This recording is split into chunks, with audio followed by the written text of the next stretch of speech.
Segment of Global Morning, where we get to look at discussions that could actually help us as a people promote what we are doing, make our continents better as Africans and Nigerians, make our country better.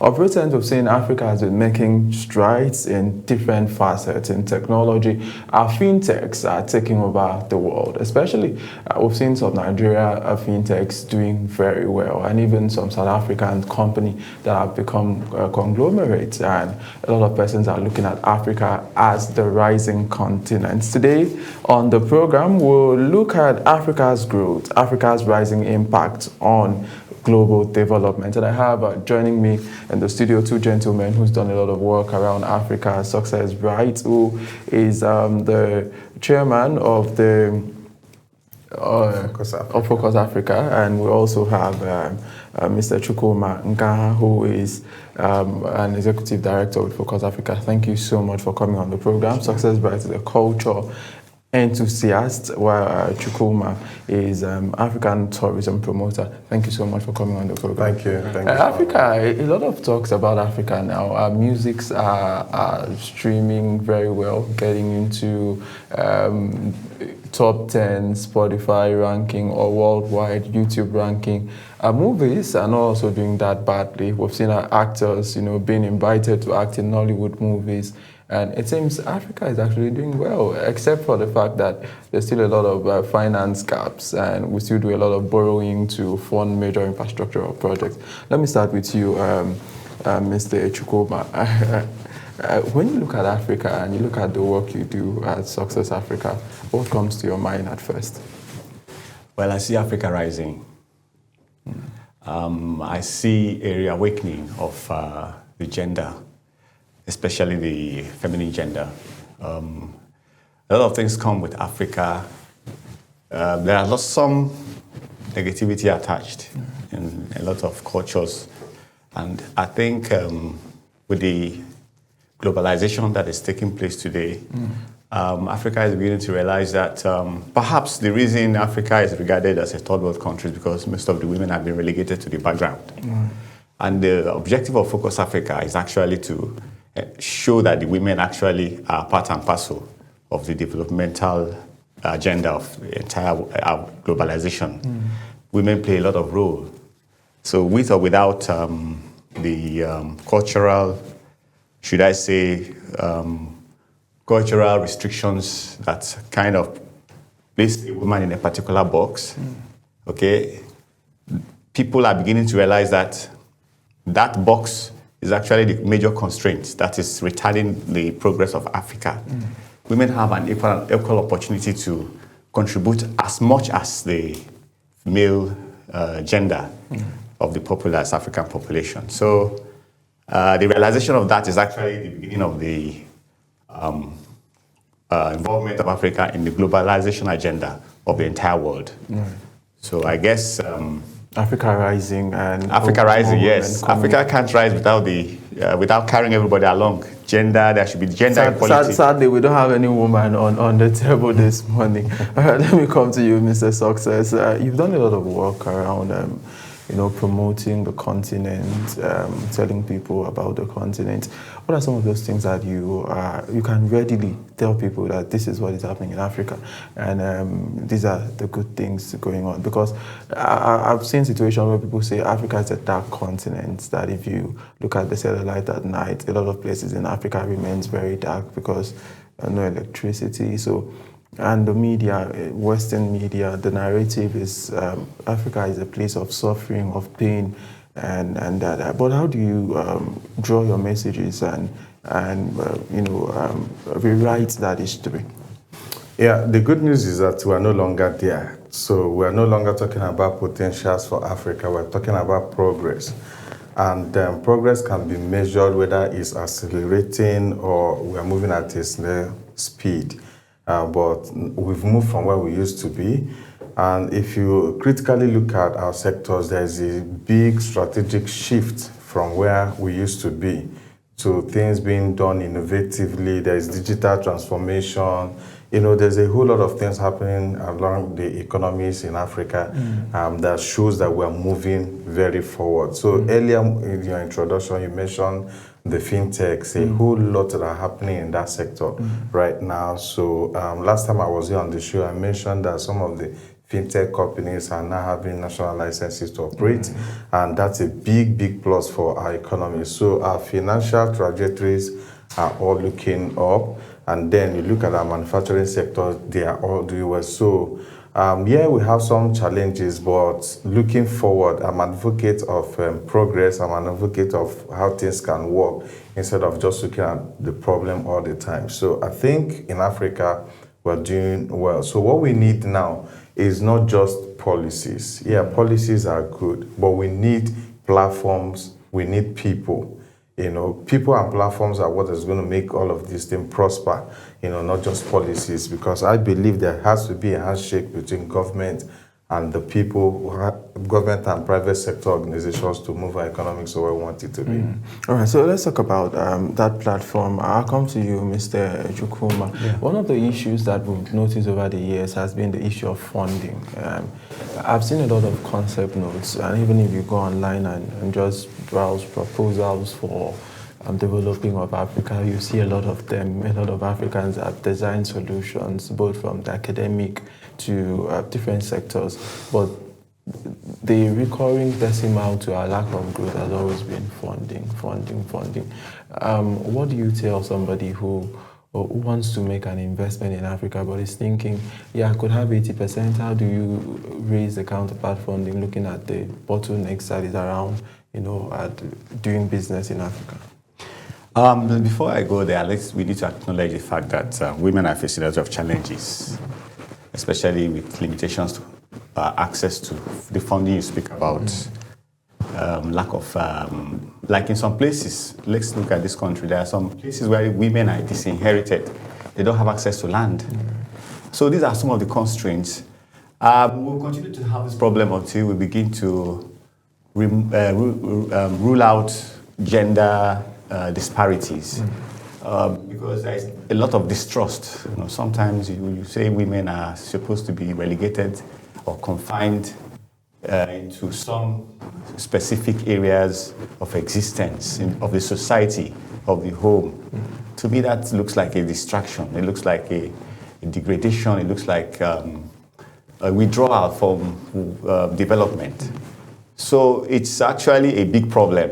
Access to funding, access to land, they're not even allowed to make decisions.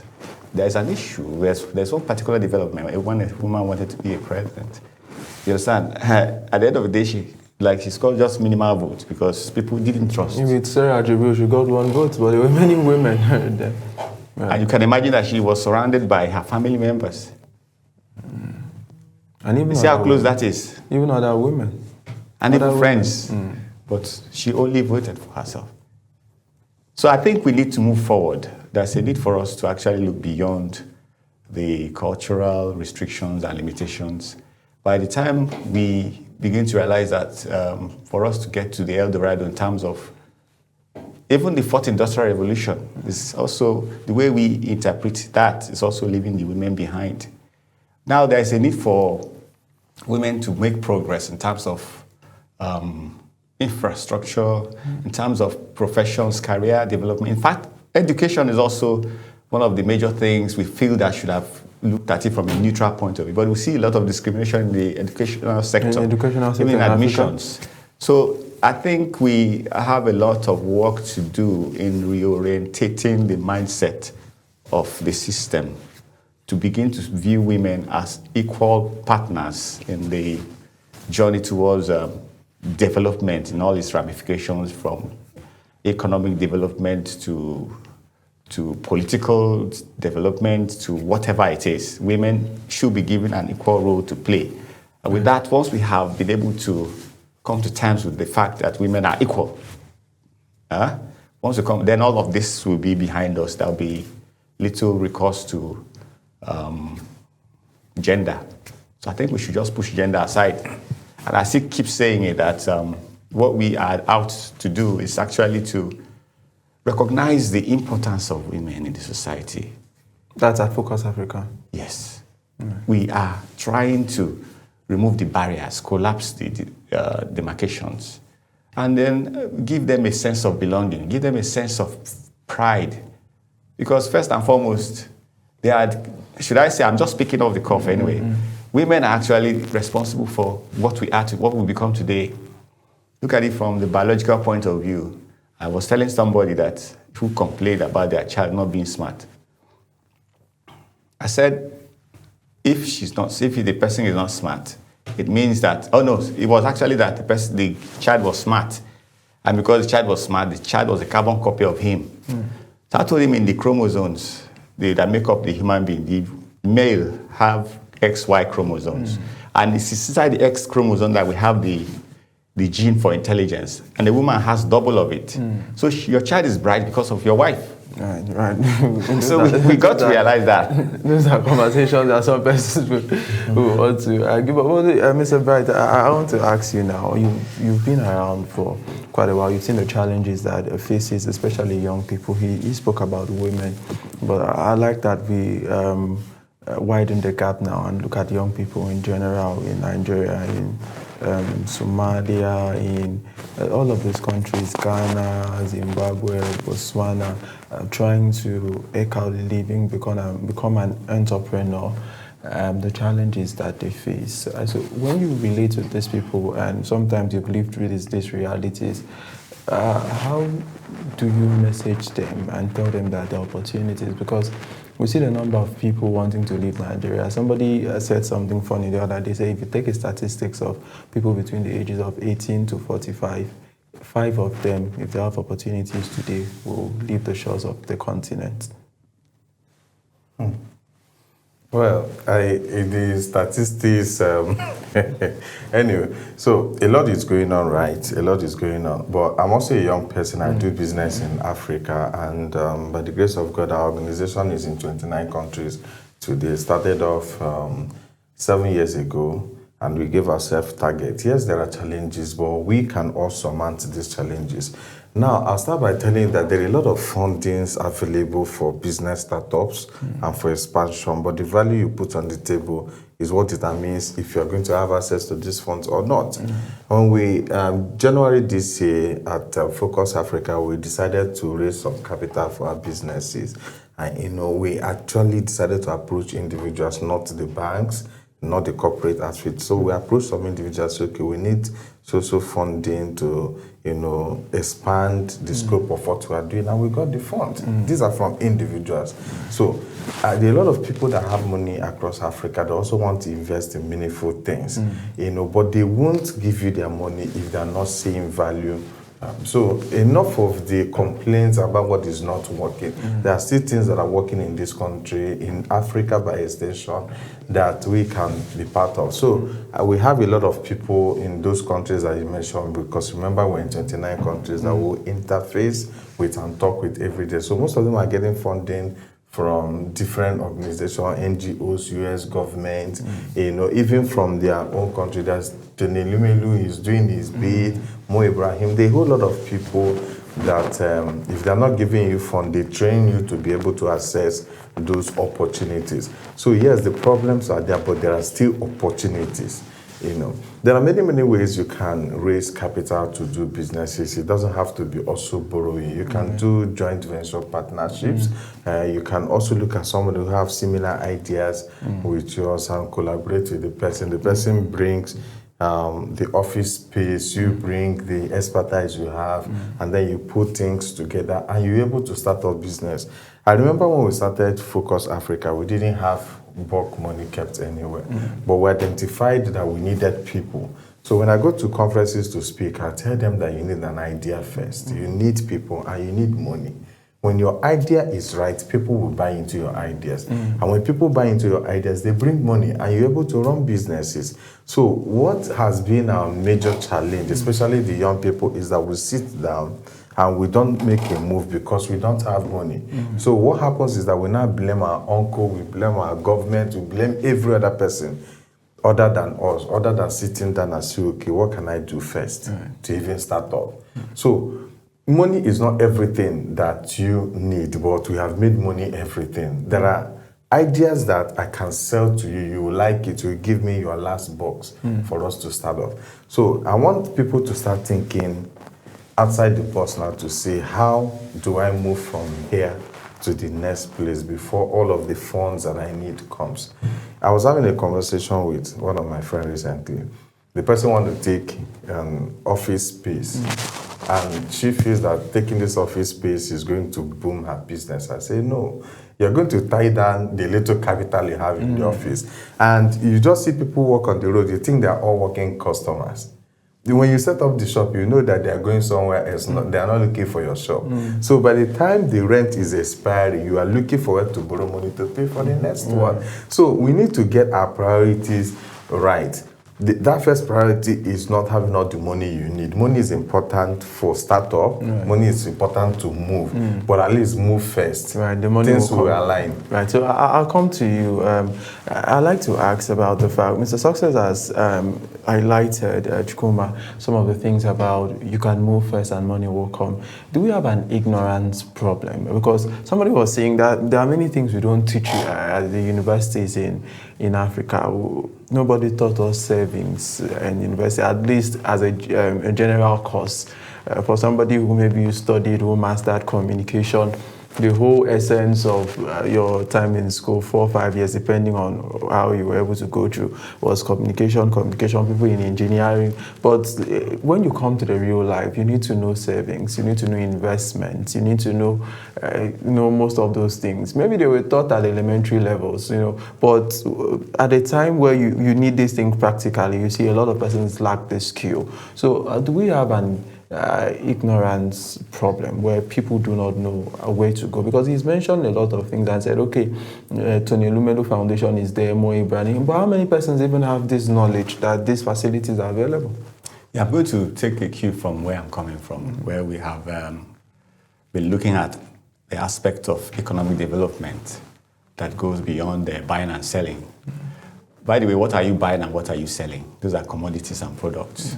So the lack of knowledge is actually not restricted to one person alone. It's actually a systemic thing in the sense that if people know what they will do with what they have, okay, then there won't be so much desperation in the society. But looking at, like I mentioned, where I'm coming from, I believe in value addition. Like if you have your cassava, for instance, you're a cassava farmer. The issue now is that you can farm so much cassava and there will be a glut. The reason there will be a glut is because people don't know what to do with the cassava apart from the gari they process. But you can take cassava, process it into cassava, which is common. You can subject it to further processing. You come up with what they call flour, high quality cassava flour, which of course, is used in the manufacture of medicaments. That contains the active ingredient. You can subject it to further treatment. You come up with your ethanol. From there, you have your animal feed and stuff. And these are small industries. If you take your palm fruit, for instance, you can also process it into detergent. You can process it into butter. You can process it into so many things. You take the kernel, crack it, squeeze it, you can process it into oleoresin. I mean, you can process it into glycerin, that use gel and all stuff. So these are some of it. You can imagine if somebody is taking up that, you see the value chain involved. These are ideas. These are industries. These are franchises. These are markets in the value chain. So the reason we have this depth of ideas is because everybody's just thinking in one way. And the problem we've had in the past is the fact that they've not been building enterprises. The only enterprise we have is that of buying and selling. So, but what are you buying and selling? If the day we begin to appreciate and look critically into the materials we have, and also imagine that we can use what we have, like he said, and get many more products and many more values, then of course the days of indolence and idleness will cease. Do you understand? Most nations pride themselves in having what you call raw materials, but that doesn't make them great. Yeah, raw material. You could, some countries have to buy the processed goods for finished product at the end of the day. So it is inside the processing that you bring the businesses out. There's more money in the processing. startups will come in for taking it from point A to point B to point C to the final product when you now begin to sell it across the counter. That's what I asked. Export. Is it an ignorance problem? I'm telling you. Knowledge gap. There's actually a knowledge gap in one way. It's a knowledge gap. The other part is the application of even what you know, like you were saying. You know, so a lot of us, I take myself for instance, sometimes you go to surf the internet, there are things you see, you now convince yourself that this is not for me. It's meant for people. Like even if I go for this, I will not get it. You know, this happened when there was nicer loan disbursement. Some people just will tell you that federal government, they will give it to one section of the country. We will never get access to this thing and all of. So they convince themselves because they are from other part of the country, they feel are marginalized. But day in, day out, you see people apply and get it. So there are people who don't have the knowledge. It's a knowledge gap. There are other people that know that these things are here, but they are not able to pursue it, to take appropriate it.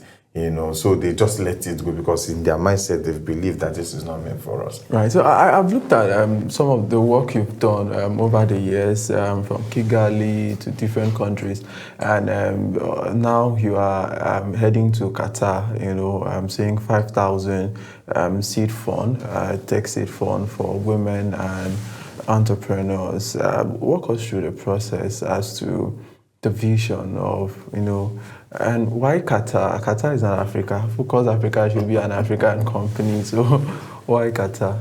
You know, last year we went to the United Kingdom. We went to London last year. London is not Africa. But the thing London is, has a lot of Africans. I know London. The same way Middle East have Africans. In fact, there's no way you go to you will not see Africans. So what we are trying to do at the second stage of our project is to reach out to Africans in diaspora. So we've been talking a lot about FDIs and all of that. Foreign direct investments. So there are people in diaspora that we also want to encourage to send back their funds to Africa and build systems. So we have an ecosystem that, you know, actually brings a lot of things together. We bring policymakers, business people, so in extension, people in diaspora, whether they're working or they're doing businesses. So the idea is to create a handshake that help development in Africa. So we've gone to 17 countries in Africa. Then last year we started to do a global conference in London, and this year we said, okay, let's even go to Middle East and, you know, talk to a lot of people.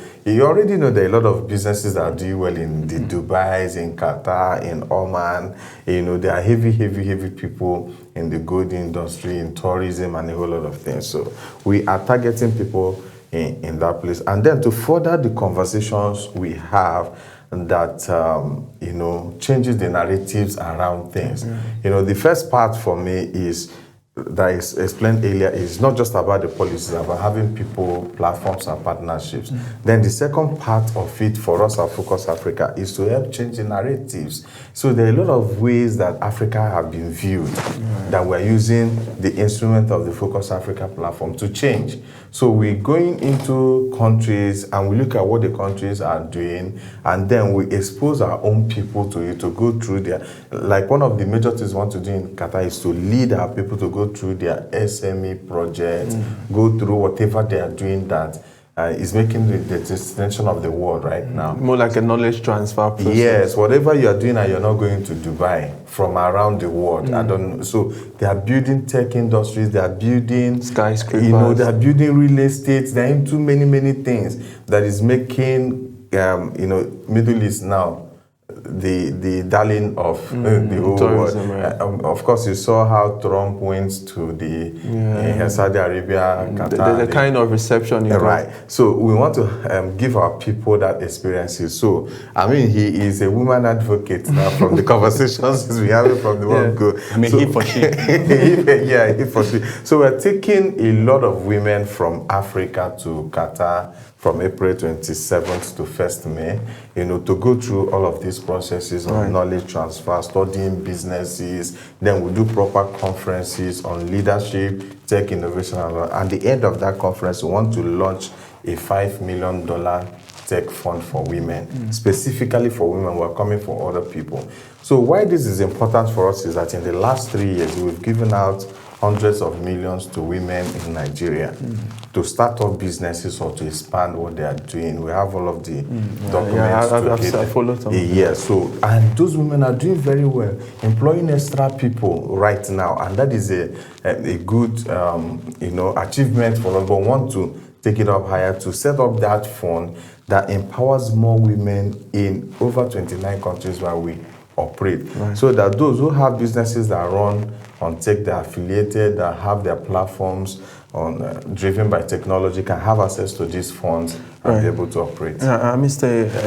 I'll come to you now. Let's look at, you've talked about the knowledge transfer, research and all of that, but one of the other problems that we've had people say about Africa as a whole is that there are basic things that we do not have. For instance, electricity has to help people to do business, and that becomes a major challenge. I've talked about transportation system.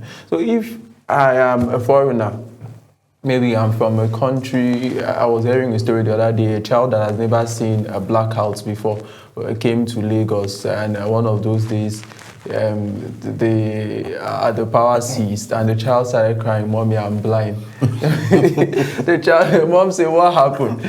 The child said, so when the power came up, the child said, what happened? So we have these systemic, issues. So if we are bringing people to Africa, are they not also going to see these issues that we have? We still have huts in Africa. There are villages like you go there, there's no network, so yes, I know that you are, the team is saying, let's project Africa in the right light, which I'm all in for it. But the issues that we have in Africa that are peculiar, electricity is not there, roads are bad. For instance, in Nigeria, there's kidnapping. How are you throwing away the messaging, or are you just showing only the positive side? Someone was saying, just do the positive and leave the negative. Well, thank God you are saying this the way you're saying it. You've already answered the question. No, I don't know. I've not answered the question. Because what do you expect me to say? As a PR person, there's what we call planned truth, orchestrated information. So if you have an objective, what is your objective for actually reaching out in the first place? You want people to come to you? Fine, you got to bring out the best of you. And it's the more you bring the best of you together to project or to sell to the outside world, the more recognition you get, the more respect you get. You can't continue to wash your dirty linens in public. There's nobody without a dirty linen. So where you wash it and how you manage your dirty linen is where the issue is. A lot of these people you have mentioned, they all started from somewhere. In fact, let me even take you to facts. When you talk about threshold, how did it even come out? Threshold is where, in those ancient days, they dump a lot of things. People would dump a lot of things. Anything they don't have, they just throw it at the threshold. When you say he has crossed the threshold. Then when you talk about raining cats and dogs, from what I read it up somewhere, it's because when they have pets in their houses, and during that season, most of the pets sleep on top of the roof. So when the rain becomes a deluge, those pets will begin to fall into the house. Do you understand? So there is a time those systems or countries you're talking about were in their dark ages. Do you understand? So I will always tell you that Rome was not built in a day. And the beginning of the end is when you recognize that you need to move. So right now we have realized that we need to move. We need to join the rest of Community of Nations to make this world a better place. And there are so many things we have to let go, which is what we are doing in different ways. Our approaches are not the same, but we're all headed toward one particular direction, which is a developed society, a developed system that carries everybody along, that recognizes the importance and contributions of everybody, irrespective of gender. So we don't have to continue to peddle negative stories all over the place. And in fact, we are better than a lot of nations. We are better than a lot of countries. The only thing is we have not been able to package our success stories in such a way that it will attract the right type of recognition and attention. Africa is better than a lot of continents. We have 7 continents. Which of the continents are we better? I know, I'm talking about, we are better than a lot of some continents. In terms of, let me look at it now. It's in terms don't worry. Let me not put you on the spot. No, I'm already on the spot. I'm already on the spot. But I'm telling you, I'm not being euphemistic. pessimistic. I'm trying to tell you that, do you know during the COVID, we had a lot of things which we didn't plan for that worked in our favor. We had the sunshine. We had a lot of systems. Most of the time, that COVID-19 was like something that wiped out a significant percentage of the world population. But we didn't feel that much. Do you understand? In terms of the way we approach things. Do you understand? So we have a lot of things to sell to the world. We have a lot of systems. By the way, they say a lot of sciences emanated from Africa. So what I'm trying to say is being able to recognize your successes and putting them together. People can see that and learn from it. And those who learn from it may decide not to let you know that they are learning from you. They continue to encourage you to speak negatively of your system. Right. So that is the way I look at it. All right. Mr. Success, I'd like to ask, one of the strengths that people have mentioned about Africa is the fact that Africa has a very youthful population. And this youthful population equals industry, equals commerce, equals business, because these are the people that could do a lot of activities. We already know that some continents or some countries are depending on Africa for healthcare professionals at the time, and even some other things. Our population is growing, and some people, their population is dwindling, or it has paused in the last 10, 20 years. So how do we make the most of this teeming population that we have? In Nigeria alone, more than 220 million people are thereabouts.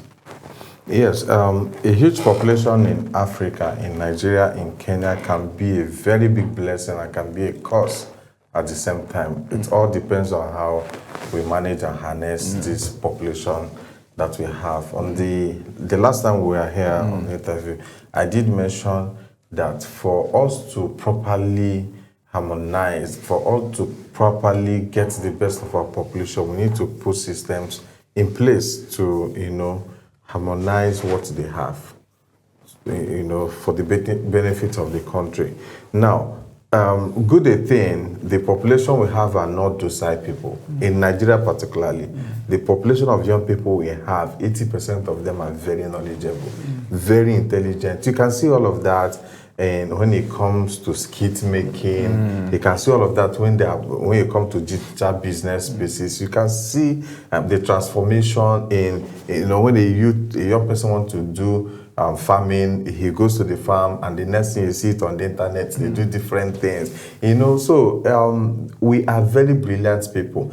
Now, where the problem is that our youth population have been neglected so much that we remember them during elections. And there's been a lot of revolts going on around the world. In Kenya, about 2 years ago, you saw the uprising, led predominantly by young people. So we had people who work at Focus Africa in Kenya who were just practically begging them not to get involved in burning cars on the streets and the whole. And, they were very serious about reclaiming their country.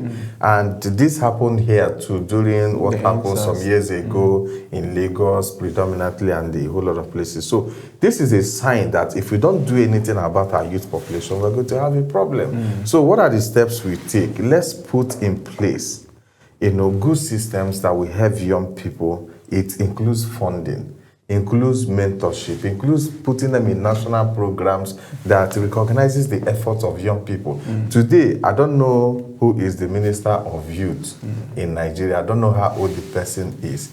Yeah, okay, so there was the lady that was pretty young. That is a minister. I don't know if she's... Yeah, so we have a few young people now in this government that let's give young people more stakes deciding how we run our own affairs in this country, So let's put system, let's put funding in place, let's put policies that help young people, do well in society. Let's then provide mentorship for them also, so that it's not when you give somebody fund and you run off and use it and do other things. So I believe that if the youth population we have are properly managed, we're going to have accelerated growth in almost all the sectors where they are involved. All right, so I'd like to ask you now, we've seen Focus Africa touring countries, and now it seems women is, a very critical factor. But primarily, we know Africa is a patriarchy. Africa it used to operate, more of a patriarchal system. We had the women in the wheels of production. In fact, the women have always been the one running production, a majority. But the men make the decisions and give the direction. Are you seeing a change in that kind of system? Already we have women who are heads of multinationals now in Africa. So some persons have said it's not a problem about the system. It's a problem even about the women, because narratives have come. How many of the women support their fellow women? So in a more holistic view, how are you hoping to change the narrative? Okay, so I see that there is hope rising once again in that regard, because women are hosting or holding down a lot of multinationals, a lot of corporations in the private sector. They are into a lot of sectors, doing a lot of magic in their own turf. And I want to see a system that gives them more room to do more, because in the past we've seen a lot of marginalization. But women are actually unique, because if you look at most of the corporations that they had, there is that focus and direction of purpose which characterizes whatever they do, even though sometimes you could say that they could be slightly stringent in their ways of doing this thing. But I believe that once we are able to put the women in the right places without discrimination, we're going to see a lot of changes for the better in all the systems. And I see that we are doing quite well, because if you say a number of countries have women as presidents and prime ministers, and I remember when Margaret Thatcher was the prime minister of Great Britain, there was a lot of activities. There was a lot of change of orientation for the better. And I know that in other countries too, we have women. Even in Africa, we have a woman that's a president. Zambia, where? Tanzania, yeah. So she's doing quite a lot, and I believe that that should spread, and it's a culture and a system we should try to emulate in this country. We need to give more women seats in the parliament. We need to allow more women room to express themselves, because they are actually the major source of influence we have. Even at those times we see that men are doing a lot of things. When they go back home, they still carry over whatever events transpired at home and bring it out to the public domain. Right. So women should be given opportunities to actually participate in nation building, given access to education and healthcare and entrepreneurship. And they are playing a lot of roles in all of these sectors too. From then, even defense and all aspects of our walk of life, women are playing a major role. So we should give them a lot of encouragement and give them platforms to thrive, which is what we are trying to do in Focus Africa. Right. Mr. SUCCEX, I'd like to ask you about the political view, because I've seen your interaction with some of the persons who have the levers of politics to push through some of these things. We know that the political will is very important to be able to push through the right framework to highlight these things. Do you think that the current leadership in Africa has that political will to push the continent forward? At different times we've heard where we say Afrocentric vision. Some leaders have come out to say, I am pro-African in nature. Let everything resolve about Africa be about Africa, and different philosophies of governance. But in your interaction, in your thinking, do you think the current crop of African leaders have the will to push Africa to the forefront? I think we can achieve this if we have functional regional bodies like the African Union. The last time I checked, I don't know how functional African Union is. ECOWAS, yes, we hear about ECOWAS also. Because you look at the European Union and you look at the other ones and how they are having constant conversations around development in their continent. But when you come to Africa, almost every presidents have their own vision running. So it becomes difficult to even have a proper integration, which AFCTA is trying to drive with pass or something like ECOWAS launched for transaction for payment and all of that. There was a lot of issues as to French integration. Exactly. So you now see that these are now becoming beautiful books on the shelf because we don't have a unified system that is driving it when it comes to the having different presidents in Africa come together to decide on what to do. So today we have the issue of climate change. Tomorrow we have a different discussion. So, you know, I think that we should have a unified voice, regional voice that drives Africa's leadership forward. You know, so that we don't see people acting in isolation. You know, today we are talking about electoral reform in Nigeria. Tomorrow we are talking about agricultural revolution in Kenya. All of these things are isolated in different bits and pieces in different places. But if I want to give you an assessment, we have a long way to go. But I admire the East Africa region, EAC. So the likes of Rwanda, Ethiopia, you know, Kenya, Tanzania, they're doing quite a lot in their region. I've been in Rwanda for a long time, studied their trade system and all of that. There's a big, beautiful road they built from Nairobi to Tanzania, giving a huge access to free flow of food and people, goods and services and all of that. So we want to see all of that also happen in other parts of Africa where you have a serious border issues, border crisis. You can't even move from Nigeria to Cameroon with your eyes closed. So you're always on alert. You don't know what's going to happen. So all of these things are impacting leadership development in Africa. So there should be a unified regional discussion on how to develop Africa. Now, if we're able to achieve that, we are going to cut down on the influence the likes of France have in some countries in Africa. The likes of Russia have, you know, so today we have some of these countries outside Africa manipulating us, telling us what to do and what not economic to do. policies, monetary policies. We are still under their influence. You know, I even heard one time that you just have to borrow. You have to borrow from the likes of China and the rest to stay their friends and all of that. So we need to come to a point where we have to decide that Africa's development is a priority for us. All right, so as we are trying to end the program now, I'll come to you, Mr. NGAHA. The last thoughts on the program, you said Africa rising. Truly, is Africa rising? I think it is. It is.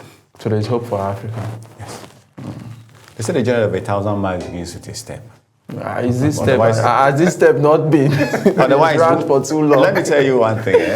Let me tell you something. If you don't think we are making progress, look around you. Your station is also a sign that we're making progress. These are individual. These are individual. Yeah, but of course they gave you the enabling environment to Africa to gave us an enabling environment. Yes, and then you're also reaching out to a lot of people absolutely through the channels provided by the system. So we are making. Absolutely, I agree with that because our broadband is getting better, and we've also made progress internet-wise and everything. Thank you so much, Mr. Success Bright. We wish you all of the best as you keep going around the world, telling people all about Africa. And when you get to Qatar, tell them that, of course, you have to tell them about Global TV in Qatar. We are actually inviting your organization to join us. We'll talk about that. Thank you so much. Thank you so much, gentlemen, for coming on the program. And that's the size of this particular segment of the show. The show continues after now. We'll be right back. Stay with us.